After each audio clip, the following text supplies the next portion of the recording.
Ekrem Karaviz Babu 14 sala hapsede. Ez 1951 doğumluyum. Yani 64 salime, 63 salime.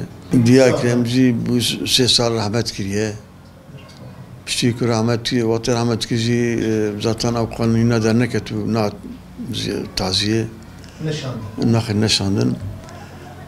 Em şunu vakti Diyarbakır em Diyarbakır meşhur metaziye bikir em kişi aile cemçun. Babu ket sala 14 hapsede. Avli Batman'ı seri ve bezin yani çavaşevi em bezin. Tabii mahkısın güzeltiye Batman'ı. Penasya bunu aymecetine bu.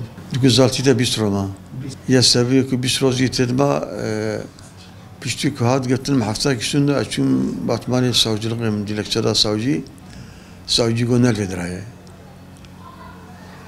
Gol Diyarbakır'a. Ezrabım hatım Diyarbakır. Diyarbakır dilekçede savcı gol Diyarbakır gol Batman'ı atiye bütün gol vediraya yani gönel vediraya. Adisa şu Batman'ı. Şu Batman'ı sadece ketim cem savcı ki yaşlı bu tebiramın. Görçüt kazım gola Ekrem dibin vratiye gittim. Kazım Ekrem. Rabu telefonu 106 bürosu yekir. 106 bürosu telefon kuruz bana haber verin. Bu haber bitirin ki bilen elvere savcı 106 bürosu. Bir arun istime. Pişi daha kadar bazı haberine de telefon kuruz 106 bürosu bu ana gayri konuşma haberini aldım. Bu Ekrem nerede ilkedir falan. O Diyarbakır'dadır. O telefonu kapatıp begeriye sarımın Diyarbakır'a. O zaman o ashabım kasperi görüşmüşüm Diyarbakır.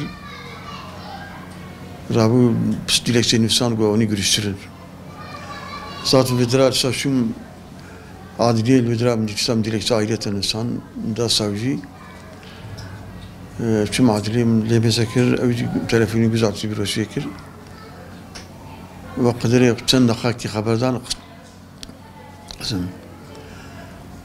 Çend dakika haberde o demek ki biz kaçırmış ki herhalde zaten bir zaman ider şikilesi savcıyatın ne gütesi polis adamı savcı da segal telefonu kızı sen benden ne istiyorsun gözümle bakar yasarmın bu savcı ben senden ne istiyorum ben oğlumu istiyorum oğlum nerededir o tamam buradadır ama bu zaman buradaysa beni söyleyin buradadır ben de buna göre hareket edeyim bu stileşim god birisine sıkazım çılgırazım god sıkazım pere görüşmüşüm Rabu şun güzelti var aslında vedra tüm nizamiye vedra bütün azu bütün diyaviş bir vakti diyaviş rahmeti sahibi emtavle şun vedra bütün güzelti vedra ma görüşmüş kiren kaderi ni saati falan ma haberdar tabi gob kurmacı haber nedin Türkiye haberden diyaviş kurmacı Türkiye nizam kurmacı haberde Orası kaderi ni saati ma haberde o Derketin hatun piştiği dilekçe da tamamı yetkiliyim dilekçe da hatta ni afu bitim dilekçe da bu halmesi bundan ibarettir.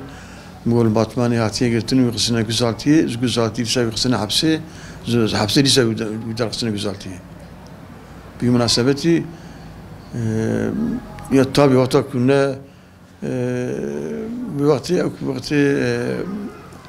olağan üstü Olağan istiyor her bir şahıs serbestçe vakti Ahmet Necdet Sezer Cumhurbaşkanı bu. Bizzat müzera yazışsan dilekçe yazıyam geri cevap da o orası olağan üstüdür her şey olabilir.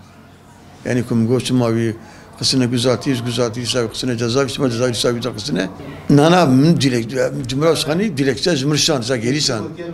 Ahmet Necdet Sezer yazışsan dilekçe yani livra güç ve davi savcı kız mücadele savcı ise orası olağan üstüdür her şey olabilir. Yani bir şey yapamazsın yani. Tabii piştiği kısın iskence piştiği yer hada dilekçede afur gitti vakti avukatı üye bu vedra. Rabu afur gitti telefonu avukatı yükür bu. Götü gerçek ise yani ki avli girtine kısına güzelti güzelti savcı kısına cezaviye وشال جزاوي خصنا جزاتي قو دوري قوتي بدوري بس وقت ما خبرها بشي تلفوني قوتي غير شكتر يعني عولي خصنا جزاتي خصنا جزاوي سود خصنا جزاتي يعني قانوني ورا يصاب يعني فقط بس ولا غنا سيبو جوانا يا ساقتنا بو ولا bütün pergüşmüş mü rasli kelam bir rozar güzelti ama pişti güzelti bir derkısını birden batmanı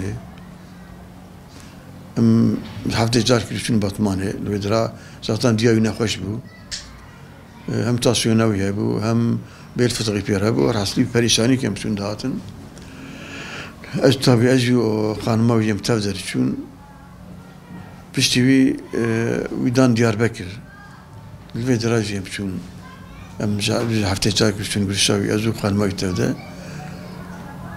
وحسيت كلام بيشتوي جاز فرا سوق يدار قصد باي بوتي الباي بوتي أنا كالباي بوتي يقول أم زوري استريت حتى أم استريت تونم بريشان نبر والله tabi 5 kilometre mesela az ameliyatlı bakır ameliyat bypass ameliyatı mı yani hatta körçüm tümez perişandım. O ayrıyeten nakışı ayrıyeten cimraya prostat zaten her zünni sarıcar ki gerek az lici gibi sakinim. Bu ay ne özel araba ben karmarım. Şimdi gibi araba normal araba keser ben karmaz. Ni sarıcar ki bizim bekleyin ben mesafede sınıf lava gideyim ev jinabe. Orası perişani ki mezine yani. Vallahi zaten ben o zaman daha küçüktüm, fazla hatırlamıyordum. Hatırladığıma göre o zaman evimiz Batman'daydı. Batman'da kalıyorduk. Bahçelievler Mahallesi'nde. Kardeşim daha küçücüktü zaten, kundaktaydı. Babam da hani bazen eve geliyordu, bazen gelmiyordu. Öyle zaten bir baktık ki yoktur ortada, zaten hiç gelmedi eve. Her zaman bir yerlerdeydi. Ondan sonra zaten gittik baktık karakolda zaten yakalanmış. Zaten karakolda mesela polislerle oyun yaptılar mesela geldiler dediler. Mesela Ekrem kaçmış bir adam, nereye gitmiş olabilir? Biz de dedik bilmeyen nereye gitmiş falan. Öyle mesela bizi düşürmeye çalışıyordular. Böyle. Vallahi babamız yoktu ama Allah'a çok şükür vallahi amcalarım da hani babalık yaptılar bana. Dedem olsun mesela bize sahip çıktılar, Allah razı olsun onlardan. Vallahi görüşüne öyle gidiyordu. Zaten küçük kardeşim Mehmet daha ilk onun görüşüne geldiğinde babama dedi amca yani onu ilk defa görmüştü. Ona zor alıştırdık hani öyle babası etmesini. Vallahi yine dediğim gibi amcalarım sağ olsun bize sahip çıktılar. Vallahi bayramlarda da hani bir şey yok fazla hani alışmışız artık üzülmüyor yani. Mesela bir Arefe günleri mektup falan gönderiyor ona. Zaten bayramda görüşe gidiyor. Öyle geçiyor yani. Bir Adalet Bakanlığı'na, Başbakan'a sesleniyor. Yani biraz empati kursunlar mesela kendileri cezaevinde kendiyle düşünsünler. Çocukları dışarıda öyle bir empati kurup bir düşünsünler yani nasıl bir duygudur böyle. Onu bir yaşasınlar. Ondan sonra bir af istiyor yani genel bir af istiyor inşallah. Ceza indirilme olabilir. Vallahi hani okula gittik. İlk okul okuduk mesela gittiğimizde bize hani ilk okula başladığımız birinci gün öğretmenler bize soru sordu. Mesela dedi baban ne iş yapıyor, annen ne iş yapıyor mesela kaç kardeşsiniz falan anlattıydık dedi babamın cezaevinde. Sonra mesela öğretmen bizi dışarı çıkardı mesela soru dedi ne içindir? Valla dedi işte camide Kur'an dersi vermiş, bu yüzden cezaevine girmiş. Valla dedi ne mutlu ki sen öyle bir babanın oğluysan. Dedi baban ne güzel bir dava uğruna cezaevine girmiş. Her zaman hani böyle bizi takdir ettiler mesela dediler babanın yolunu sürdür. Baban çok güzel bir dava üzerine cezaevine girmiş mesela. Dedi üzülme mesela. Valla izleyeceksin. Valla bayram mesajı olarak da zaten Bayburt tipinde kalan bütün abilerin hepsinin ellerinden öperim, bayramlarını kutlar. Bu İslam ümmetinin hayırlara vesile olmasını dilerim. Bu Filistinli kardeşler için de dua etsinler inşallah. Filistinli kardeşlerimiz de zorluktadırlar.